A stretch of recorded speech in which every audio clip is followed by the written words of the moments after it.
एकदा भगवान बुद्ध कुठं होते? कलंद निवासामध्ये. कलंदक निवासामध्ये ज्यावेळी भगवान बुद्ध होते तर त्यावेळेस भगवान बुद्धाला एक सियाल नावाचा मुलगा भेटला. कोणता मुलगा भेटला? सियाल. सियाल. त्याचंच नाव कुठे कुठे बौद्ध धर्मामध्ये काय काय म्हटलेले? बऱ्याच ठिकाणी सियाल म्हटलेलं आहे आणि बऱ्याच ठिकाणी सिगाल म्हटलेलं आहे.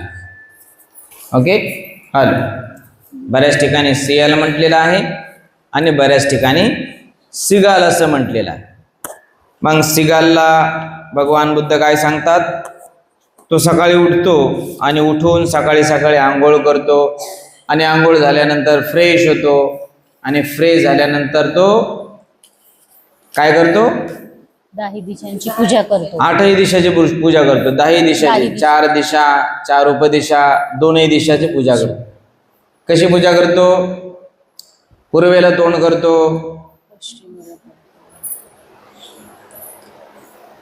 पश्चिमेला तोंड करतो, दक्षिण उत्तरेला तोंड करतो आणि सगळ्या दिशाचं पूजन करतो.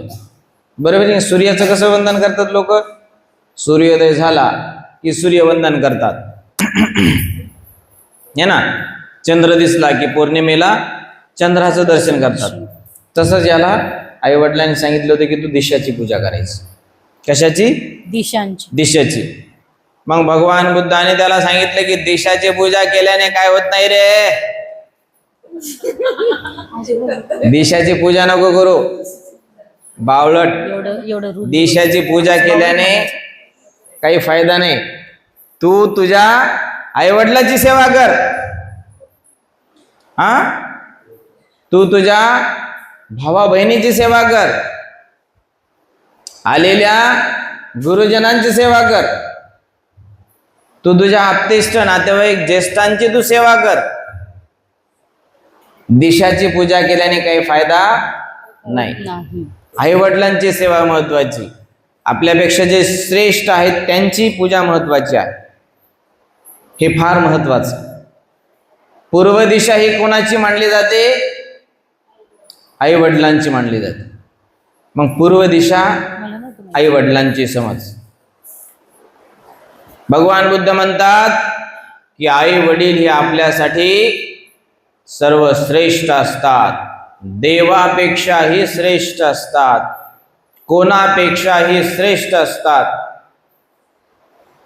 आई वडिलांच्या तुलनेमध्ये आपण कोणाची तुलना करू शकत नाही. We can't evaluate and comparison of our mother and father with anyone. आपण कोणासोबतच आपल्या आई वडिलांची तुलनाच करू शकत नाही. बरोबर आहे की नाही? माझे वडील कमीच कमावतात, माझे वडील जास्त कमावतात, मी श्रीमंत आहे, मी गरीब आहे, असं कधी कंपॅरिझन करायचं? बाप शेवटी बापच असतो, आई शेवटी आईच असते. मग ती आई गरीब असो की श्रीमंत असो. घार उडते आकाशी, चित्त तिचे पिलापाशी. हे की नाही? जसं घारीचं लक्ष सगळं पिल्याजवळ असतं पण ते आपला चारा त्या पिल्यांसाठी जमा करते, तसंच आपल्या आईवडिलांचं असतं. सगळं काही कोणासाठी करतात आई वडील? थोडं स्वतःसाठी आणि 90% ते मुलाबाळांसाठीच करतात. बरोबर आहे की नाही? आणखी बऱ्याच या ठिकाणी गोष्टी सांगितलेल्या आहे. 13 नंबर काय? जुगाराने मोहित होणाऱ्यावर येणारी 6 संकटे. खेळात जिंकला. किती संकटे आहेत? 6 संकटे आहेत.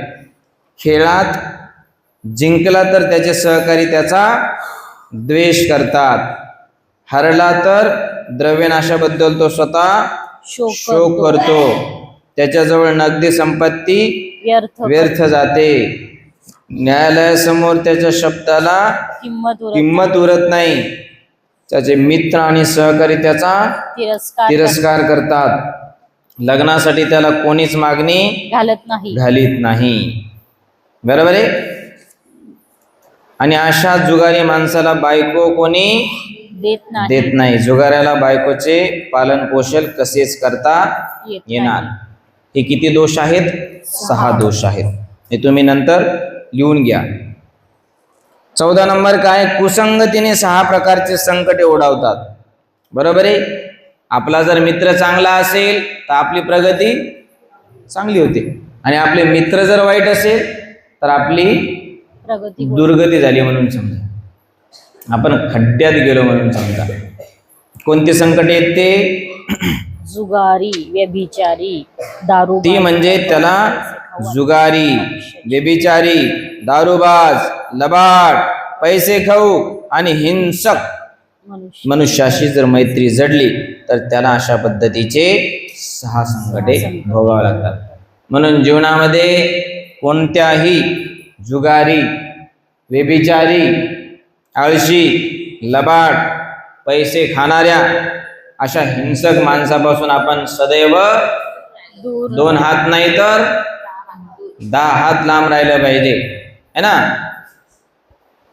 आणि जर का तुम्ही या अशा हिंसक, लबाड, चोरी करणाऱ्या, डाकू लोकांच्या संगतीत राहिले तर समजा तुमची याची देही याची डोळा राख रांगोळी झाल्याशिवाय राहत नाही.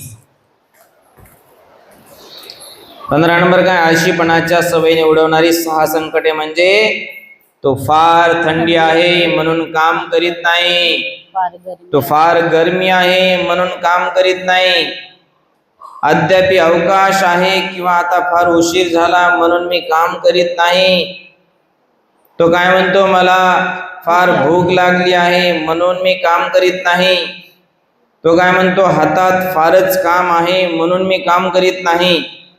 आणि अशा रीतीने जे करायला पाहिजे ते त्याच्या हातून घडत नाही, त्याच्या संपत्तीत कधी वाढ होत नाही आणि असलेली संपत्ती हळूहळू नष्ट होते. बघा, हे आपल्या आळशीपणाचे संकटे आहेत. बरोबर आहे. आळशी मनुष्य कसा असतो? आज लयच पाऊस आहे हो, कशाला काम करायचं, उद्या करू, कल करे सो आज करो, आज करे सो अभी करो, अभी करे सो शुरू करो, शुरू करे सो खत्म करो. हे त्याच्यात ऍड करून घ्या. म्हणा, कल करे सो आज करे सो अभी करे सो शुरू करो, शुरू करने के बाद खत्म कर दो, दी एंड, हॅपी एंडिंग. अशा पद्धतीचं आपलं वर्तन असलं पाहिजे. असं नाही म्हणायचं की आज लय थंडी आहे बाबा आणि एवढ्या थंडीत मी येऊ का तिकडं, मी एवढ्या थंडीत उठू का, मी एवढ्या थंडीमध्ये रनिंगला जाऊ का, मी एवढ्या थंडीमध्ये अभ्यास करू का, मी एवढ्या थंडीमध्ये अभ्यास करू का, आंघोळ करू का, मी एवढ्या थंडीमध्ये कामाला जाऊ का. पाऊस पडत असेल थांबायचं नाही, जो थांबला तो संपला आणि जो संपला तो गेला. थांबला. म्हणून कधी थांबायचं? थांबला तो संपला, जो थांबला नाही तो पुढे गेला. म्हणून आपल्या जीवनामध्ये कोणतीही परिस्थिती हो, कशीही परिस्थिती हो, थांबायचं नाही. मग पाऊस आला कामच करायचं. ऊन पडलं, अरे 25 सेल्सिअस नाही, आज 35-45 डिग्री सेल्सिअस, किती ऊन आहे बाहेर, मरायचं का नाही, मेलं तर चालेल, आवाज नाही येते. काम करायचं. Dedication, with full power, with full energy. I will do it, I will kill it, I can do it, मेरे सिवाय कुछ कोई नहीं कर सकता. हे मी करू शकतो, माझ्याशिवाय कोणी करूच शकत नाही. विल पॉवर असली पाहिजे.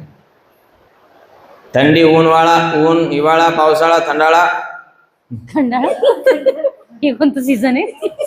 याला कधी घाबरायचं नाही. कुछ भी आ जाए, आई विल फेस, मैं कुछ भी हो जाए फेस करूंगा. ठीक आहे. माघार नाही लूंगा. मला फारच भूक लागली, मी काम करणार नाही. पहिलं काम मग भोजन. आपलं कसं आहे, पहिलं भोजन, मग हा. जेव्हा होईल तेव्हा पाहू. मग एकदा का आपण भोजन करतो, भोजन असं करतो आपण, पद्धतशीर. हा, पद्धतशीर. पद्धतशीर, शांत, 1-1.5 घंटा. आणि एवढं घंटाभर खात राहिल्याने माणसाला आळस वाढणं साहजिक आहे. साहजिक. म्हणून कमी खायचं. जो माणूस कमी खातो ते जास्त प्रगती होते. आपले लोक एवढं खातात म्हणून दिमागच चालत नाही, दिमाग बंद पडतात, कशामुळे? है ना. कशामुळे? खादाड बनायचं. जेवढं आपल्याला शरीराला पाहिजे तेवढंच खायचं हो. आपण जर 1 भाकर खात असेल तर 3 कोरच खायची, चतकोर बाजूला ठेवून द्यायची. नंतर खायचं. तुम्ही जर 1 भाकर खात असाल तर 3च कोर भाकर खायची, 1 कोर बाजूला ठेवायची. तुम्ही जर 2 वाट्या भाजी खात असाल तर 1.5 वाटी खायची, अर्धी काढून ठेवायची. तुम्ही जर 2 वाट्या भात खात असाल तर 1 वाटी बाजूला ठेवायची. पाणी तुम्ही किती प्या, पाणी बाजूला नका काढू. पाणी पिण्याचे भरपूर फायदे आहेत. पाणी पिल्याने मुतखडा होत नाही, आजार होत नाही, पोटाचं मस्त शुद्धीकरण होतं, प्युरिफिकेशन होतं, आजार होत नाही. कमीत कमी दिवसामध्ये किती लिटर पाणी प्यायला पाहिजे? 5 ते 7 लिटर. 5 ते 7 लिटर. कमीत कमी 2 लिटर ते 3 लिटर. 3 litre best. 3 बॉटल्या दिवसभरामध्ये संपल्या पाहिजे. It is very sufficient. किती? 3 बॉटल्या म्हणजे किती झाल्या त्या? आयुर्वेदात तेच. एका बॉटलमध्ये 2 ग्लास येतात, आहे की नाही? आयुर्वेद. 2, 4, 6 से 7 ग्लास हम पीने चाहिए. लय झालं तर 4 लिटरच्या आतमध्ये. मोठ्या माणसाला 5 लिटर, अंघोळ झालं. आहे की नाही? तुमच्या सारख्याला 6 लिटर ठीक आहे. 2 लिटर सकाळीच बघतं, बापरे. नाही, आपल्या वयोमानानुसार आणि आपल्या पोटाच्या आकारानुसार आपण ग्रहण करायला पाहिजे. असं नाही पोटाला कधी मारायचं नाही. पुढे काय आहे? 17 नंबर. मित्र म्हणून मनविणारे परंतु वस्तू शत्रू असणारे असे 4 प्रकारचे लोक आहेत. बघा, तुम्हाला मित्रासारखे दिसतात पण मित्र नसतात. त्यांच्या मनामध्ये तुमच्याबद्दल शत्रुत्व असतं, आहे की नाही? तू अभ्यास कर, तू अभ्यास कर, आणि मनातल्या मनात तू पास झाला पाहिजे, आपला नापास झाला पाहिजे, तू नापास झाला पाहिजे, है ना. आता तुम्हाला पण पेपरचा तसा अनुभव येईल. तू अभ्यास कर, तुम्ही अभ्यास करा, वाह काय अभ्यास सुरू आहे तुमचा, वाह काय अभ्यास सुरू आहे, आणि मनातल्या मनात वाटत नाही यांचे 4, 5, 10 तरी प्रश्न चुकलेच पाहिजे, आणि तेवढेच माझे बरोबर आले पाहिजे, आणि माझे तेवढे बरोबर आले पाहिजे. मी इतरांच्या पेक्षा कसा पुढे जाईल असं नाही. तू पण पुढे जा, मी पण पुढे जातो, आपण याला म्हणतात मित्रता. तू पण पुढे जाऊ नको आणि मी पुढे जात नाही, याला म्हणतात शत्रुता. काय म्हणतात? शत्रुता. तू पुढे चालला तर मला पण पुढे घेऊन जा, आणि तू मागे यायला लागला तर तुला पण मी पुढे जाऊ देत नाही, ही शत्रुता. याला म्हणतात द्वेषबुद्धी. असं नसलं पाहिजे. आणि कोणते गुण सांगितले भगवान बुद्धाने?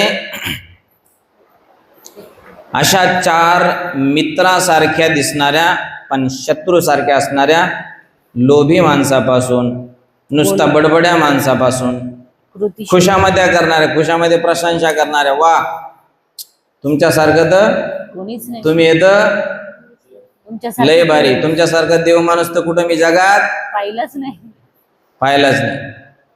अशी तोंडावर प्रशंसा करायची आणि पाठीमागे निंदा करायची. 4थं काय? उधळ्या वृत्तीचा. जिथे फक्त 100 रुपये खर्च करायला पाहिजे तिथं पार्टी करून 10,000 रुपये खर्च करतो. म्हणजे स्वतःचे पण पैसे उधळतो आणि आपल्या दुसऱ्याचे पण पैसे उधळतो. तर अशा उधळ्या है ना पुरुषापासून आपण सावध राहिलं पाहिजे. मैत्री. 22 नंबर काय? मैत्री करणारे 4 मित्र असतात. काय सांगितलं भगवान बुद्धाने? मित्र कसा असला पाहिजे? तो आपला सहाय्यक असला पाहिजे. सुखदुःख दुसरं काय? सुखदुःख सुखदुःखामध्ये आपल्याला साथ देणारा असला पाहिजे, है ना. आपला मित्र कसा असला पाहिजे? आपल्याला सुखदुःखात सुखदुःखामध्ये साथ देणारा असला पाहिजे. सुख असेल तर सुखामध्ये देखील एक येणारा, आणि दुःख असेल तर दुःखातही साथ दुःखामध्ये पण येणारा. तिसरं काय? सद्वर्तनाचा सल्ला देणारा. शील पालन कर बाबा, हिंसा कशाला करतो, चोरी कशाला करतो, खोटं कशाला बोलतो, अष्टशील पालन कर, चांगलं राहा. चांगलं खाल्ल्याने, चांगलं पिल्याने, चांगलं बोलल्याने तुला कोणी काही अडवं येणार नाही, असा सल्ला देतो. चांगला सल्ला देतो, प्रगती करण्याचा सल्ला देतो ना. म्हणून असा मित्र तुमचा मित्र असतो. आणि चौथा मित्र काय? सहानुभूती दाखवणारा. कधी दुःखद प्रसंग तुमच्या जीवनामध्ये ओढवला तर तुम्हाला सहानुभूती देणारा, सिंपती देणारा, एम्पथी देणारा, तुमच्या सोबत नेहमी सदैव राहणारा, तुमच्या दुःखामध्ये सहभागी होणारा, तुमचं दुःख कमी करणारा, अशा मित्रांची आपण काय केली पाहिजे? मैत्री केली पाहिजे. आपलं जिथं दुःख हलकं होतं, आपलं जिथं दुःख अर्ध होतं, अशांची आपण मैत्री केली पाहिजे, है ना. आपलं जिथं दुःख वाढतं, अशांची आपण कधीही मैत्री नाही केली पाहिजे. आपला ज्या दृष्टीने वेळ, पैसा, बुद्धी सर्व वाढेल, तर अशा लोकांची आपण मैत्री केली पाहिजे. आणि आपलं जिथे वेळ, पैसा, धन सगळं पाण्यात जाईल, अशा लोकांची आपण कधी मैत्री नाही केली पाहिजे. ठीक आहे. गृहस्थासाठी नियम. आता पुत्रासाठी नियम काय आहे? विनय काय आहे? आई वडिलांची मुलांनी काय केली पाहिजे? आई वडिलांची सेवा केली पाहिजे. आई वडिलांचे हातपाय दाबले पाहिजे. आई वडिलांना भोजन दिलं पाहिजे. स्वतः वाढलं पाहिजे. त्यांचं ताट धुतलं पाहिजे. कपडे धुतले पाहिजे. आजारी पडले तर त्यांची सेवा केली पाहिजे. मुलांनी केलं पाहिजे. बरोबर आहे की नाही? लहानपणी जेव्हा तुम्ही लहान होते तेव्हा आई वडिलांनी तुमचं सगळं केलं की नाही? तुम्ही 15-20 वर्षाच्या पुढे ज्यावेळेस जाता, मग त्यावेळेस तुमचं काम आहे की आपण आता आपल्या आईवडिलांच्या उपकारातून मुक्त तर नाही होऊ शकत, परंतु आपण आपल्या आईवडिलांची उपकारांची जाण ठेवून त्यांची आपण मातृसेवा, पितृसेवा, भातृसेवा, भगिनी सेवा असा आपला भाव असला पाहिजे. अशा पद्धतीने भगवान बुद्धाने पुत्रासाठी विनय दिलेला आहे. ठीक आहे. शिष्यासाठी विनय काय? काय विनय शिष्यासाठी? गुरुची सेवा करावी. गुरुची सेवा करा. काय गुरुची सेवा करायची? जर गुरु आले असतील तर आपण उठून त्यांचं स्वागत करा, त्यांना अभिवादन करा, त्यांना वंदन करा. त्यांना पाणी पाहिजे असेल त्यांना पाणी द्या. त्यांनी भोजन केलं नसेल त्यांना भोजनाबद्दल विचारा. त्यांनी आराम विश्राम केला नसेल तर विश्राम करा. त्यांचे हात पाय पाठ दाबायची इच्छा असेल तर आपण शिष्य म्हणून त्यांची तशी सेवा करा. नियमित शिष्याचे. याही पलीकडे असा नियम आहे की जर आपलं स्वच्छतागृह, जनताघर जर घाण असेल तर ते शिष्याने झाडून काढलं पाहिजे, स्वच्छ केलं पाहिजे. जर विहार अस्वच्छ असेल तर ते विहार देखील स्वच्छ करण्याचं काम शिष्याने केलं पाहिजे. असे एक नाही तर अनेक भगवान बुद्धाने शिष्याला बंधनकारक नियम सांगितले आहे. जसं मुलाने, मुलीने आपल्या आईवडिलांची सेवा केली पाहिजे, तशीच शिष्याने आपल्या गुरुची सेवा सदैव केली पाहिजे. नेहमी शिष्याचं गुरुबद्दल प्रेम असलं पाहिजे आणि गुरुचं देखील शिष्याबद्दल प्रेम असलं पाहिजे. आपल्या जर कोणी गुरुबद्दल वाईट बोललं तर आपण त्याचं काय केलं पाहिजे? खंडन केलं पाहिजे. हे नाही असं नाही, हे असं आहे, हे असत्य आहे आणि हे सत्य आहे, हे खोटं आहे आणि हे खरं आहे, असं आपण बोलायला पाहिजे. पती आणि पत्नीसाठी नियम काय? पत्नीने आपल्या पत्नीचा सन्मान राखावा, पत्नीने आपल्या पतीची सेवा करावी, आदरभाव आपल्या पतीबद्दल ठेवावा, पत्नीसोबत नेहमी एक निष्ठ असलं पाहिजे, पत्नीने आपल्या पतीशी पतिव्रता असलं पाहिजे आणि पतीने आपल्या पत्नीशी पत्नीव्रता असलं पाहिजे. असा जर भाव असेल तर त्या परिवारामध्ये विश्वास वाढत राहतो. पत्नीने पतीबद्दल प्रेम केलं पाहिजे आणि पतीने पतीबद्दल प्रेम व्यक्त केलं पाहिजे. बरोबर आहे. सासरचे लोक माहेरी आले किंवा माहेरचे लोक सासरी आले तर सर्वांचा एकामेकांचा मान सन्मान आपल्याकडून केला गेला पाहिजे.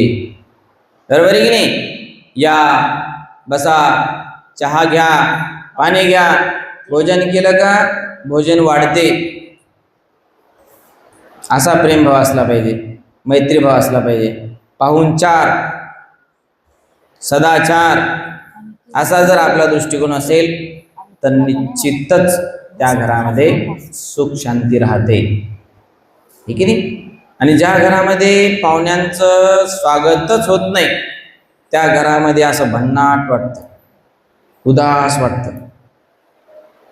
मी आजपर्यंत बऱ्याच घरामध्ये गेलो, मला ज्या ज्या ठिकाणी गेलो त्या त्या ठिकाणी सुख शांती लाभली, समाधान वाटलं.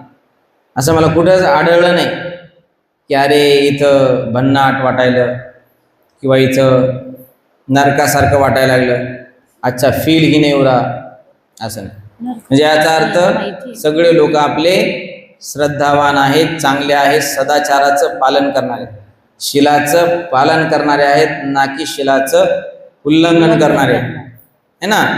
आपला पाहुणा म्हणजे काय म्हणतो आपण? अतिथी देवो भव. देवो भव.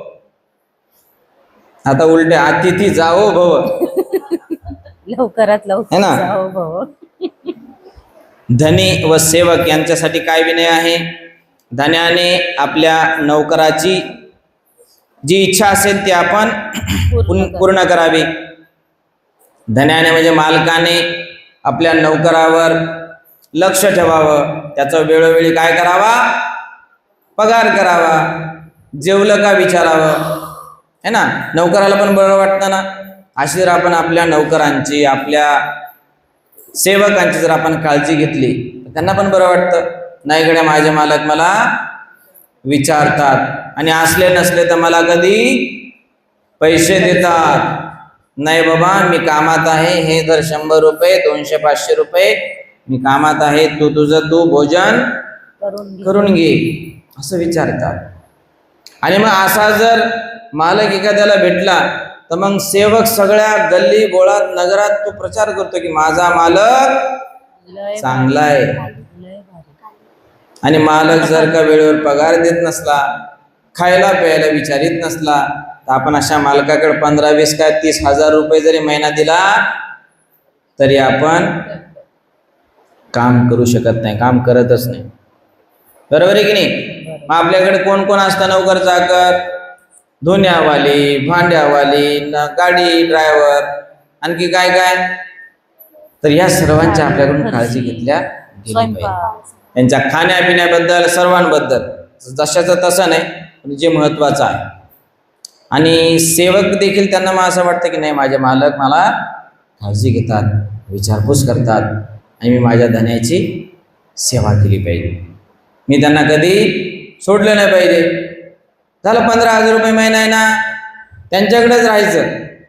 वाढेल ते एका वर्षभराने 16,000 करतील, दुसऱ्या वर्षात 17 करतील, आणखी 3 वर्षात भत्ता वाढ होईल है ना, 7वं वेतन लागेल, 20 मग 25 आणि अशा पद्धतीने भत्ता वाढ होईल. आणि अशा पद्धतीने नौकर पण खुश आणि चाकर पण खुश. निष्कर्ष काय? भगवान बुद्धाने सिगाला अशा पद्धतीने सांगितलं तर सिगाला काय म्हणे, वाव किती सुंदर मला सांगितलं भगवान, जे मला आजपर्यंत कधी मी ऐकलं नव्हतं. आंधळ्याला तुम्ही डोळे द्यायचं काम केलं, पथभ्रष्ट लोकाला मार्गारूढ करायचं तुम्ही काम केलं, सन्मार्गावर आणायचं तुम्ही काम केलं, आणि भगवान मी तुम्ही सांगितलेल्या या सर्व नियमाचं आणि विनयाचं पालन करेल. आणि भगवान बुद्धाने असं सांगितल्यानंतर तो सियाल नावाचा उपासक भगवान बुद्धाचा आजीवन शरणार्थी उपासक झाला. कन्येसाठी काय नियम आहे? भगवान बुद्ध एकदा बद्दीय नावाच्या गावामध्ये जेतवनामध्ये राहत होते. त्या ठिकाणी भगवान बुद्ध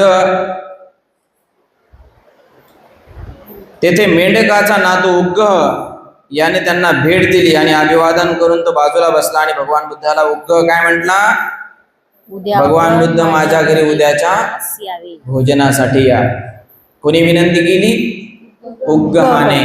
कुठे विनंती केली? बद्दीय जेतवनाच्या शेजारी असलेले एक नगर किंवा निगम. उग्गहाने बनते भगवान उद्याचं भोजनदान आमच्याकडे घ्या. आणि भगवान बुद्धाचं भोजनदान झालं. भगवान बुद्धाला जेवढं पाहिजे पोट भरूस तर भगवान बुद्धाला खाऊ घातलं. जेवढं मनाला संतुष्टी त्याच्या मिळेल तेवढं उग्गहाने भगवान बुद्धाचं समाधान केलं. आणि नंतर काय म्हणतो? म्हणते भगवान या माझ्या मुली आहेत, या एक ना एक दिवस आता माहेरातून सासरी जाणार आहे. त्यांना काहीतरी तुम्ही 2 शब्द सांगा, विनय सांगा, नियम सांगा, जेणेकरून त्या सासराला सुखी ठेवतील. मग भगवान बुद्ध काय म्हणतात?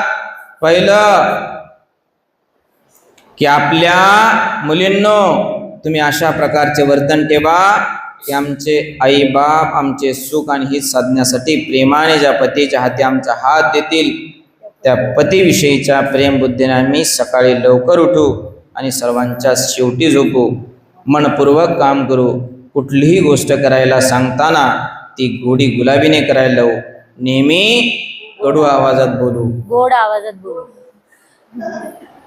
गोड हो ना, गोडच आहे ना. तुम्ही कडू बोलले. हा ना, मी कडू तुमची स्मृती बघण्यासाठी म्हटलो. कसं बोलायचं? गोड आवाजात बोलायचं. कडू बोललं तर कडवटपणा राहतो, आहे की नाही. संसारामध्ये कधी कधी ननंद भावजायाचे सासू सुनाचे भांडणं होतच राहतात, कारण भांडणच नाही झाले पाहिजे असं आपण वागायला पाहिजे, आहे की नाही. दोरीला एकदा दोरी अशी तुटली की जोडण्यासाठी आपण काय करतो? गाठ मारतो. परंतु गाठ मात्र कायमची गाठच राहते, आहे की नाही. मग तसंच आपल्या विश्वासाचं नातं आहे. एकदा का आपण एखाद्याचा विश्वासघात केला, विश्वास भंग केला, तर तो विश्वास भंग म्हणजे त्या गाठीसारखा कायमचा राहतो. धागा तर कायम राहतो, परंतु त्याच्यामध्ये मात्र गाठी पडतात, है ना. आणि गाठी कधी पडल्या नाही पाहिजेत. भले आपल्या हाताला गाठी पडल्या तर चालतील, पण आपल्या विश्वासाला गाठी नाही पडल्या पाहिजे. ठीक आहे. दुसरा नियम काय सांगतात? पतीचे आपतेष्ट शेवटी झोपा. स्त्रियांनी आपल्या पतीच्या नंतर झोपलं पाहिजे, सर्व घरातील काम सर्व आवरून सवरून. दुसरं काय? 9 आपल्या पतीचे आपतेष्ट आईबाप संन्यास अथवा पूजनीय माणसे या सर्वांना आम्ही मान सन्मान देऊ, त्यांचा आदर करू. आमच्या पतीच्या घरी येताच त्यांना आम्ही आसन आणि पाणी देऊन त्यांचा स्वागत आणि सत्कार करू. तिसरं काय? पती ग्रहाची घराची सर्व कृत्य मग ते लोकर विणण्याचे असोत की कापूस विणण्याचे असोत, आम्ही ते मोठ्या कौशल्याने चपळाईने आणि नीट समजून घेऊन आम्ही सुलभतेने ती कामं करू. मग ती कापूस विणण्याची असेल की शिलाई मशीन करायची असेल किंवा स्वतंत्र गृह उद्योग असेल की छोटा उद्योग असेल की मोठं मार्केट कॅपिटल असेल, कोणताही उद्योग असेल तो मोठ्या हिमतीनं मोठ्या नेटानं आपल्याकडून झाला पाहिजे. चौथा काय विनय? दूत कामगार ही आपली कामे कशी बजावतात, प्रत्येक जण काय करतो आणि काय करीत नाही या गोष्टी आम्ही ओळखायला शिकू. कोण किती सशक्त आणि दुबळा आहे हे आम्ही जाणून घेऊ आणि ज्याला जसे लागते तसे अन्न देऊ. बघा, जे आपल्या घरामध्ये काम करतात त्यांना आपण नेहमी भोजनाबद्दल विचारलं पाहिजे, है ना. नवऱ्याला जर आपण एवढं जरी विचारलं तुम्ही जेवले का, फार बरं वाटतं. असं जर म्हणलं आपण जेवता का नाही जेवत, तर मग कसं वाईट वाटतं ना, आणि मग परिणामी आपल्या विश्वासाचा धागा तुटत राहतो. मग अशा संसाराचा सत्यानाश लवकरच फारकतीमध्ये कन्वर्ट होतो. बरोबर आहे की नाही. म्हणून आपल्या नौकराची खऱ्या अर्थाने आपण भोजन इत्यादी बद्दल आपण काळजी घेतली पाहिजे. चौथं काय, जे आपले पती जे धनधान्य सोने चांदी रुपये कमाई करून घरी आणतील ते आम्ही सुरक्षित ठेवू, त्याचवर पहारा देखरेख ठेवू, जेणेकरून चोर दरोडेखोर लुंगे लफंगे यांच्या नजरेपासून ते सुरक्षित राहतील, असे काही करू, है ना. आपल्या प्रत्येक घरामध्ये कपाट असतं, मग कपाटाला आपण काय लावतो, लॉक लावतो. का ज्या ठिकाणी सोनं नाणं ठेवलेलं आपण त्याला अनलॉक करून ठेवतो का, नेहमी उघडं ठेवतो का. कोणी पण या, ज्यांना पाहिजे ते घेऊन जा, एक एक दाना घेऊन जा, असं नसतं ना. ज्याप्रमाणे आपण आपल्या कपाटाच्या आतमध्ये सोन्याला जपून ठेवतो, तसंच आपण आपल्या मनामध्ये शिलाला जपून ठेवलं पाहिजे. असा स्त्रीला भगवान बुद्ध उपदेश देतात की तुम्ही तुमच्या घरामध्ये असलेली धनसंपत्ती नेहमी जपून ठेवा, है ना. पैसा माणसाला, म्हणजे पैसा खिशातून लवकर जातो. बरेच जण असे म्हणतात की माझ्याकडे पैसे राहतच नाही. अरे राहायसारखं तू काही करतच नाही.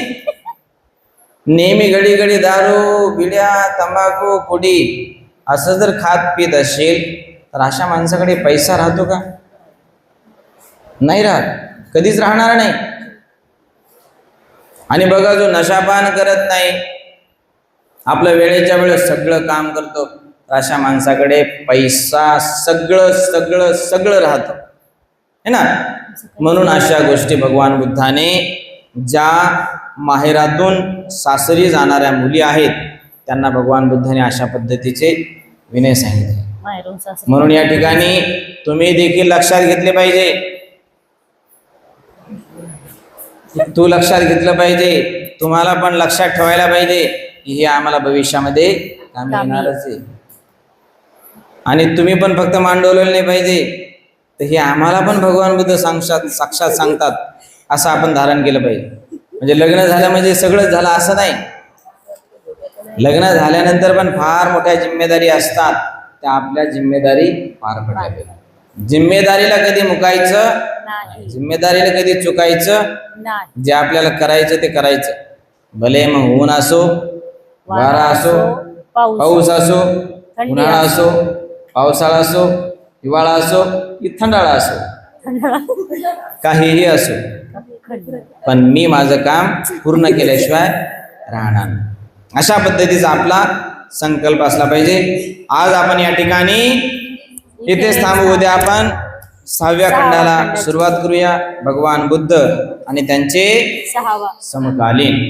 सर्वांनी हृदयाशी हात जोडा. या ठिकाणी सर्वांप्रती मंगलाची मंगलाच्या आशीर्वादाची भावना व्यक्त करतो.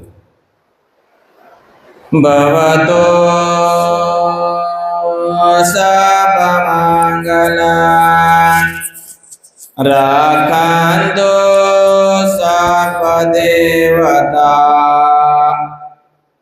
सर्वभूतानुभावेन सर्वधम्मानुभावेन सर्वसंघानुभावेन सदा सुखी भवन्तु ते.